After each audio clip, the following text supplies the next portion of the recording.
बड़ी रे जतनवा से हमारी सूजी में जुड़ली रे जान।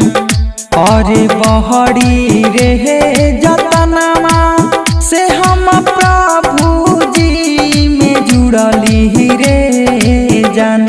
रे जहान छूटी गईल नैहा रह ससुरावा रे जान।